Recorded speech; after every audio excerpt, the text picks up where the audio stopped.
Welcome back, deep divers. Ready to go deep. Always. Today, we're diving into Colleen Hoover's Verity. Oh, a psychological thriller, huh? Yeah, one that's left a lot of readers checking under the bed before lights out. Can't blame them. Those can be creepy. We're going to try to untangle this whole web of unreliable narrators and shocking secrets. And figure out why everyone's making such questionable choices. Right, like what's the deal with all that? Maybe by the end, we'll have some answers, some clarity. Well, Hoover doesn't waste any time pulling you in. Right away, we meet Lowen. Our struggling writer. Yeah, who gets this, crazy opportunity to ghostwrite for Verity Crawford. Who's this best-selling author, but she's been in a terrible accident. But the way Lowen gets pulled into all of this, through Verity's husband, Jeremy, that's what really sets the tone for the whole thing. Okay, yeah, let's talk about that encounter. On her way to the meeting, Lowen sees this, really weird scene. With Jeremy. With Jeremy and this woman who's clearly more than just a friend. And then just moments later, boom, she's stuck in an elevator with him. Awkward. Super awkward. Especially right after seeing this, gruesome accident happen right outside. Talk about a tense intro. Hoover knows how to hook a reader. It's like she's making you question Jeremy right from the start. Yeah, is he charming? Or is there something, a little off about him? Exactly. And then you add in the fact that Lowen's kind of drawn to him despite all those warning signs. It just makes their whole dynamic so much more complicated. For sure. And it's not just Jeremy, right? Mm-hmm. We find out Verity is in this vegetative state, which just adds to the whole creepy vibe of the book. Totally. The way Hoover describes her condition. Oh, it's vivid. Super vivid and unsettling. It sticks with you. It's like Verity's presence, or lack of it, is this constant weight on everything happening. It makes you wonder, what really happened to her? Was it a real accident? Or is there something more going on? Good questions. And then there's Lowen, who's dealing with all of this weirdness, and on top of it, she's facing eviction. She's about to be homeless. Yeah, so when Jeremy offers her this chance, this super lucrative opportunity to finish Verity's book series, it's a huge deal for her. The stakes are high. Definitely. You've got a vulnerable character, a desperate situation, and a tempting offer. Classic psychological thriller setup. Totally. And as she starts working in Verity's office, Lowen gets hit with this wave of self-doubt. Especially after reading Verity's books. Right. It's like Verity's success and talent are this constant reminder of all of Lowen's insecurities. Happens to the best of us. I think that's where the book taps into something a lot of creative people struggle with, that whole imposter syndrome thing. You're not good enough, everyone else is better. Yeah, Lowen's going through it, feeling that pressure to measure up, and it just eats away at her confidence. It makes her relatable, even in this super strange situation. And then things get really crazy when she finds Verity's secret manuscript. An autobiography, right? Yeah, full of some seriously messed up stuff. Dark secrets. Big time. It's not just her thoughts, though. It really challenges the whole idea of what it means to be a mother. Like those parts about her daughters. Especially about Chasten's death, yeah. It's disturbing, and it makes you question this idea that all mothers have this automatic, intense love for their kids. Right, the maternal instinct. It's not always how it's portrayed. And Hoover doesn't shy away from that. It's like she's peeling back the layers of this perfect author persona and showing us the darkness underneath. Exactly. And for Lowen, reading this manuscript turns everything upside down. It makes her doubt Verity. It makes her wonder if the accident was really an accident. You start to see the power of perspective. How what we think we know about someone can totally change based on the information we're given. Up until this point, all we have is Jeremy's version of things. But then this autobiography comes out, and suddenly everything's different. Exactly. And this is where Hoover's a master of the unreliable narrator. You don't know how much of Verity's story is true. How much is real? How much is made up? It keeps you guessing and trying to figure out what's really going on. And to make things even more messy, Lowen and Jeremy start to get closer. Yeah, let's just say their connection intensifies. Adding fuel to the fire. Totally. Talk about complicating things. It really adds another layer to the story, morally speaking. Makes you question Lowen's judgment, Is she taking advantage of a bad situation? And there are moments, like when they get locked in Verity's bedroom, where Jeremy is acting seriously strange. So strange. It just adds to this feeling that something is off, something's wrong. Hoover's good at that, dropping those little hints, making you wonder. Like that bedroom scene, it seems like a small detail. But it makes you question Jeremy even more. Right. Is he really who he says he is? Did he have something to do with Verity's accident? It makes you start to think. And then, just when you think you're starting to figure things out, bam, something else happens that throws you for a loop. What was it? Crew. Jeremy's son. Yeah, he's found with blood all around his mouth Hmm. from biting a knife. Oh, gosh, that scene. Chilling. So disturbing on so many levels. It makes you think, maybe Verity's influencing things, even though she's, Not really there. right. Or is Jeremy just not paying enough attention? Is he so distracted by Lowen that he's not being a good dad? It throws everything up in the air again. Is Verity behind it all somehow? Or is something else going on with Crew? It's unsettling. And then, just as you're trying to pick a side, Hoover throws in another twist. Lowen finds a letter. Written by Verity. And it paints a totally different picture of everything. Completely contradicts the autobiography. Let's talk about a mind game. Suddenly we're back to square one, questioning everything we thought we knew about Verity, about her and Jeremy, about the accident. Right back to square one. And that's where we'll pick up next time. So where were we? Oh yeah, with that bombshell of a letter. We're trying to figure out who the real Verity is. Right. The heartless, manipulative woman from the autobiography. Or the victim claiming it was all just a story, a way to deal with her messed up life. Hoover wants us to pick a side, but it's not that simple. It's like the more you dig into it, the less clear everything becomes.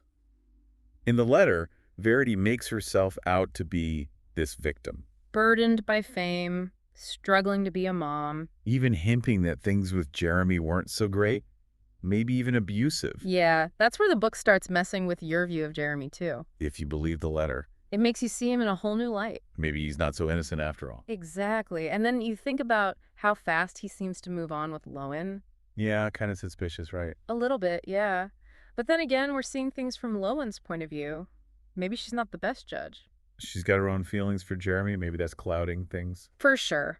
We can't forget, Lowen is our narrator, and she's not exactly reliable. Everything is filtered through her. Her experiences, her baggage. Exactly. So it's tough to tell what's real and what's her own issues messing things up. And then there's that thing with the limo. What about it? Verity says in her letter that she knew all along it wasn't Jeremy's car when he brought Lowen to that party. Oh, wow. It makes you think maybe she planned that meeting. Like she was setting them up. Maybe even manipulating the whole thing. Whoa. That changes things. It shows a whole different side of Verity, right? Like, she's thinking ahead, she's got a plan. Doesn't really fit with the helpless victim thing. Definitely not. Makes you wonder if her whole I'm innocent act is just another lie. But even if the letter is true, there's still some stuff that doesn't make sense. Like, Crew, What about him? how do you explain his behavior? Saying his mom talked to him? Biting that knife? That's not just a coincidence. That's true. It's like those things don't fit with the story Verity's telling in the letter. Almost like she's hiding something even bigger. Scary, right? To think she might still be pulling strings even though she's, Out of it. Yeah. Definitely creepy. It makes you think about all the unseen forces that shape our lives. Like, how do you ever know who to trust? Especially the people closest to you. And then Lowen makes this huge decision. She keeps the letter secret, takes Crew, and leaves, letting Jeremy think Verity died peacefully. Wow. So she just goes along with it. She does. It's interesting, right? It shows her moral compass. She chooses to protect Jeremy, even though it means lying. Is it out of kindness? Or maybe she's just trying to control the situation after feeling so powerless for so long. Good point. And it's even more complicated because at the end, Lowen seems almost happy. Yeah, like she thinks Verity got what she deserved, even if it wasn't in a, normal way. That's what makes the book so good. You're left wondering about everything, about what's right and wrong, about the choices we make. There aren't any clear heroes or villains, There's people making tough decisions and dealing with the consequences. And even though the book ends with Lowen and Crew starting fresh, there's this feeling that it's not really over. The epilogue with that new character Quinn showing up. Years later. Yeah, it makes you think that what Verity did, it still has power, it still affects things. Like the lies and manipulation might not be over. Exactly, like some things just keep repeating themselves. Like a warning, right? That anyone can be manipulated. And that the truth always comes out eventually. That's what makes Verity such a powerful book. It gets under your skin. It's more than just a thriller. It makes you think about people, about relationships, about how messed up things can get. It really forces you to question everything. About truth, about how we see things, about the power of stories. And it doesn't give you easy answers, which makes it even more interesting. Before we finish up, let's look at some of the big themes in the book. Like Hoover's take on motherhood. Yeah, it's not your typical warm and fuzzy portrayal. Verity's feelings about her daughters, especially Chasten, it's really unsettling. It challenges this whole idea of the perfect mother. It's like the maternal instinct, maybe it's not what we think it is. And Hoover isn't afraid to show that. It's like society puts so much pressure on women to be these perfect moms. Exactly, and Verity's struggle with that, and her rejecting it, it's part of what makes her character so complex. And then you have Jeremy, who's this totally devoted dad to Crew. Makes you see how different parenting can be. Yeah, it's not all black and white. There's no one right way to be a parent. And you have to consider, like, how trauma and loss can affect things. Jeremy lost a child. Verity's got her own issues. It all plays a role in how they parent. For sure. And the book also looks at, like, what it means to be a writer, all the challenges and stuff. You see that with Lowen, right? Totally. At first, she's intimidated by Verity. It feels like she's not good enough. And as she gets deeper into Verity's world, she starts dealing with her own doubts and finding her own voice. And Verity's writing is like a mask for her real intentions. She uses it to manipulate people. Right. It's like Hoover saying, writing can be powerful, it can expose truth, but it can also be used to deceive. You see that in how different the autobiography and the letter are. The autobiography is raw, shocking. The letter is all calculated, trying to make Verity look good.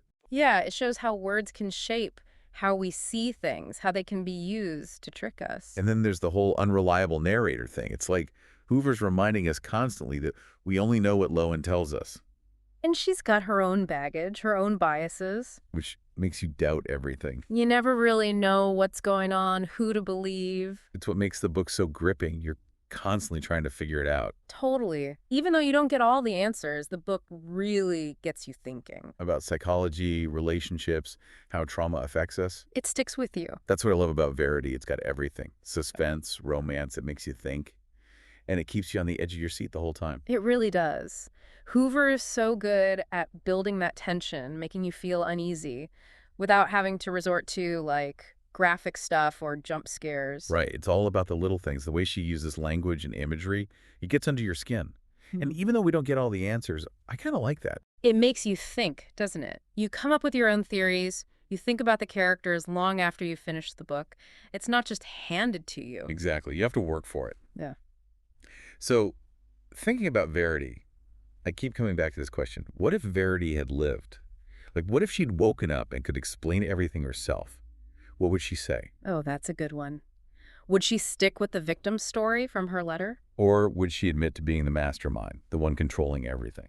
Maybe she'd come up with something even more twisted, something we never saw coming. Right. It's that unpredictability that makes the book so captivating. You never really know what to expect.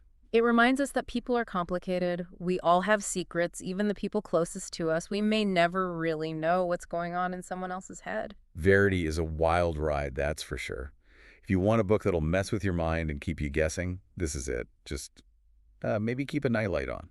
And if you're looking for more deep dives into your favorite books, join us next time. We'll be tackling another twisty read and getting into all the juicy details. Thanks for joining us on The Deep Dive, everyone. Keep reading, keep thinking, and keep those lights on.